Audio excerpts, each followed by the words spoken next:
students. I hope you all are doing well. Let's start today's session of Business Studies. Unit 8 we are doing.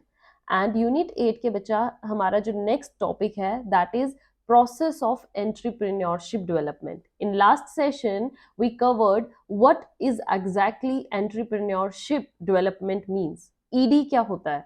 और आज हम ED की process को discuss करेंगे क्योंकि entrepreneurship development in itself a program it is basically made up of different process different steps of a process okay तो आज इस सेशन में हम वो सारे स्टेप्स कवर करेंगे जिसके थ्रू आप एक एंटरप्रेन्योरशिप डेवलपमेंट को अचीव करते हो ओके सो एंटरप्रेन्योरशिप डेवलपमेंट से रिलेटेड देखिए बच्चे क्वेश्चन एग्जाम में आता ही आता है और चांसेस होते हैं कि लॉन्ग क्वेश्चन क्या बने वो क्या पूछ सकते हैं आपसे एंटरप्रेन्योरशिप डेवलपमेंट को डिस्कस कीजिए प्लस इसके प्रोसेस को बताइए तो प्रोसेस तो क्वेश्चन आएगा ही आएगा डिटेल में आ सकता है या जस्ट आपको प्रोसेस के नेम्स पूछ सकते हैं है ना तो प्रोसेस को इजी बनाने के लिए मैंने आपके लिए एक प्रॉपर लिखा है स्टेप्स और उन स्टेप्स के मैंने आपको जस्ट एक हाईलाइटेड पॉइंट्स बताए हैं कि आपको अगर वो क्वेश्चन फर्दर डिटेल में लिखकर आना होगा तो उसको आप कैसे लिख के आओगे उसमें क्या क्या मेजर पॉइंट्स आपको हर स्टेप में डालने हैं ठीक है तो यहाँ पर बेसिकली पूरा आंसर ही मैंने आपके लिए प्रिपेयर कर रखा है if question comes what is the process of entrepreneurship development this is the way you have to write it so first of all what is here that there are various steps in the process of entrepreneurship development entrepreneurship development in itself a process as I told you एक program है और process में various steps है जो आपको number wise achieve करते जाएंगे तो एंटरप्रेन्योरशिप डेवलपमेंट का जो ऑब्जेक्टिव है वो आप एक अच्छे तरीके से अचीव कर लेते हैं okay so what are those steps let's discuss the very first as you can see it's about the learn about business idea okay first जो स्टेप रहता है एक एंटरप्रेन्योर का कि वो एक बिजनेस आइडिया के बारे में जाने कि वो किस आइडिया को लेकर चल रहा है उसको मेजर अपने बिजनेस में क्या बनाना है बिजनेस किस चीज से रिलेटेड होगा बिजनेस में क्या सेटअप करना है कहाँ से लैंड कैपिटल एंटरप्रेन्योरशिप आएगी लेबर कहाँ से आएगी कहाँ पर बिजनेस सेटअप करना है ये सब डिसीजंस इसमें आ जाते हैं so as I told you it is the starting process very first process है first number you can see तो ये क्या है स्टार्टिंग प्रोसेस है बिल्कुल भी इजी टास्क नहीं होती है क्योंकि फर्स्ट एंड फॉरमोस्ट स्टेप है तो इसी पर ही सारा प्रोसेस डिपेंड करेगा अगर आपका फर्स्ट प्रोसेस स्टेप का बिल्कुल वीक रहा इसी में ही आपने गलती कर दी तो आप देखते जाइए जब आप स्टेप्स को अचीव करते जाओगे आपका खुद ही मोमेंटम डाउन हो जाएगा सो इसमें आपको पूरा अपने डेडिकेशन से काम करना है बिजनेस आइडिया जितना स्ट्रॉन्ग होगा उतना ही अच्छा आपका एक एंटरप्रेन्योरशिप डेवलपमेंट प्रोसेस रहेगा और ऑब्जेक्टिव्स बहुत ही अच्छे आपको मिलेंगे रिजल्ट्स उतने ही अच्छे आएंगे so starting process not an easy task evaluation about business and consumers आप इसमें देखते हो कि आपकी क्या नीड है और कंज्यूमर्स की क्या नीड है आप किस चीज में फील्ड में अच्छा कर सकते हो आपको किस चीज से रिलेटेड बिजनेस स्टार्ट करना है सर्विसेज में स्टार्ट करना है सर्विसेज में स्टार्ट करना है तो मुझे होटल में जाना है हॉस्पिटल में जाना है एजुकेशन में जाना है ठीक है ट्रैवलिंग डिपार्टमेंट में जाना है टूरिज्म में जाना है गुड्स मैन्युफैक्चरिंग में जाना है तो फिनिश्ड गुड्स बनाने में ज्यादा अच्छी चीज रहेगी कैपिटल गुड्स बनाने चाहिए क्या ड्यूरेबल गुड्स बनाने चाहिए नॉन ड्यूरेबल गुड्स बनाने चाहिए ईटेबल्स बनाने चाहिए नॉन ईटेबल्स बनाने चाहिए ग्रोसरीज में जाना चाहिए है ना मैन्युफैक्चरिंग में जाना चाहिए टेक्सटाइल में जाना चाहिए तो there are various kind of fields right and the next one is then you have to find the relevant information जो भी आपने डिसाइड इसमें इवैल्यूएशन इस थर्ड पॉइंट में डिस्कस कर लिया कि क्या कंज्यूमर आपके कंज्यूमर आसपास के कैसे हैं उनकी क्या नीड है तो आपको एक इंफॉर्मेशन कलेक्ट करनी है हर चीज से related right this is going to be your first step moving to the next is thorough evaluation जो आपने यहाँ पर ये बिजनेस आइडिया डिसाइड किया है इससे रिलेटेड एक कंप्लीट इवैल्यूएशन आपको करनी है थोरो इवैल्यूएशन का मतलब कि आपको डीपली स्टडी करना है हर पॉइंट को मींस जो आपने बिजनेस आइडिया चूज किया है उसको इवैल्यूएट करना पड़ेगा देन उस बिजनेस आइडिया की वर्थ को आपको डिस्कस करना है कि ये कितना वर्दी रहेगा मेरे बेनिफिट इसमें ज्यादा है सोसाइटी का इसमें ज्यादा बेनिफिट है, कल मैं इससे कितना कमा पाऊंगा, या मेरा नेम फेम ही ज्यादा रहेगा, क्या मैं लॉस में भी जा सकता हूँ, तो वो सब आपको देखना है। देन फिजिबिलिटी आपको देखनी पड़ेगी कि आपकी फिजिबिलिटी इसमें कितनी है, आपको कैपिटल एक्वायर करने में कितनी फिजिबिलिटी रहेगी, कस्टमर्स अट्रैक्ट करने में कितना फिजिबल रहेगा, मार्केटिंग में कितना पैसा लग सकता है, कॉम्पिटिटिव एडवांटेज आपको देखनी है कि आपका प्रोडक्ट कैसा है, क्या वो मार्केट में कंपटीशन फेस कर पाएगा, क्या वो प्रोडक्ट ऐसा है कि जिसके बहुत सारे कॉम्पिटिटर्स ऑलरेडी मार्केट में एग्जिस्ट करते हैं। सपोज कीजिए कि आप कोई क्लिनजिंग प्रोडक्ट लेकर आते हैं, है ना, आपने सपोज कीजिए एक डिटर्जेंट पाउडर निकाला है और ऑलरेडी मार्केट में बहुत सारे डिटर्जेंट पाउडर्स के मैन्युफैक्चरर्स हैं, सर्फ एक्सेल है, टाइड है, एरियल है, तो आपको एक एडवांटेज गेन करने के लिए आपको प्रोडक्ट को बहुत ही अच्छे से स्टडी करना है। That is why I written its thorough evaluation. जो आपका सेकंड स्टेप रहेगा थोरो इवैल्यूएशन। कैपिटल रिक्वायरमेंट आपको इस स्टेप में देखनी है कि भैया मेरे को टोटल कितना पैसा चाहिएगा। फर्स्ट स्टेप से लेकर लास्ट स्टेप तक अगर मैं रिस्क ना लेकर चलूं तो मुझे इतना पैसा तो चाहिए ही चाहिए अपना बिजनेस सेटअप करने पे। मोटा मोटा खर्चा तो देखिए हर आम आदमी बिजनेसमैन लगा के चलता है ना।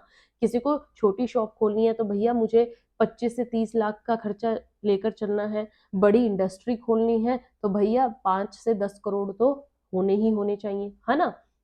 then is you also see associated risk. A businessman always think of risk always goes parallelly with the business. As I told you in the very first session, बिल्कुल जो first session start किया था business का, business में actually क्या है, business is risk, है ना। रिस्क है तो भैया बिजनेस है, आपका बिजनेस उतना ही अच्छा जाएगा जितना रिस्क रहेगा। सो रिस्क को लेकर चलना है। Now moving to the next step. Next step आपका क्या है बच्चे, it is business plan. Okay, business idea सोच लिया, उसका थोड़ा इवैल्यूएशन कर लिया, तो अब जो आपका नेक्स्ट स्टेप रहेगा वो रहेगा business planning.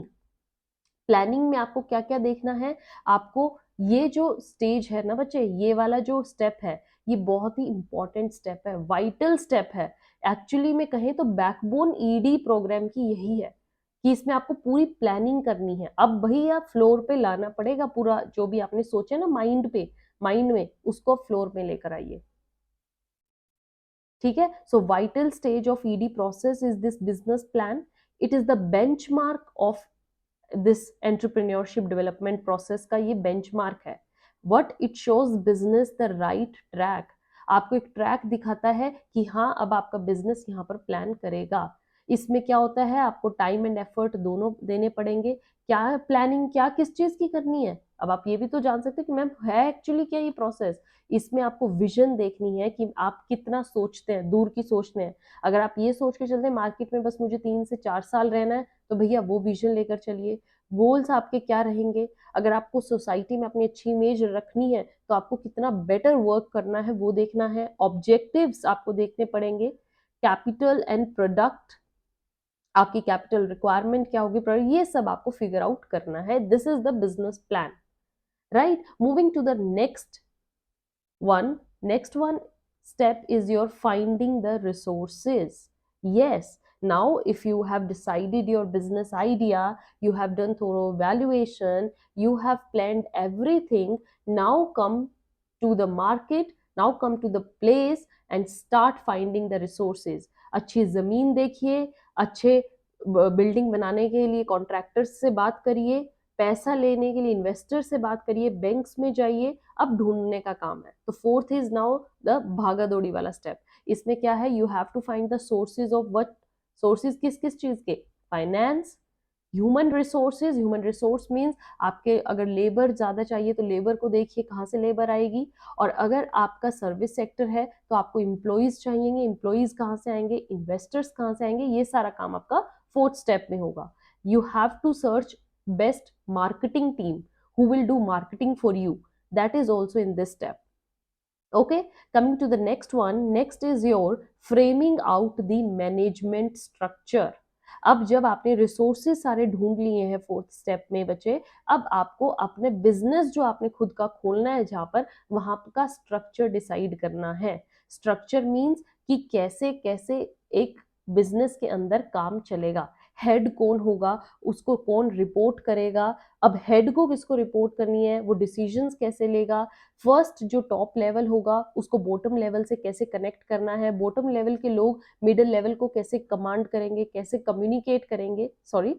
So these are the things that is done in this structure. You have to frame a flow chart. Basically इसमें क्या है, फ्लो चार्ट आपको लेकर चलना पड़ता है और उसके अकॉर्डिंग ही सारे डिसीजन होंगे. तो यहाँ पर you have to frame the hierarchy in the organization. Hierarchy होती है ना बच्चे, आपने देखा हो एक, दिस इज लाइक टेबल होता है एक, और इसमें क्या होता है, first is your, this is your top level,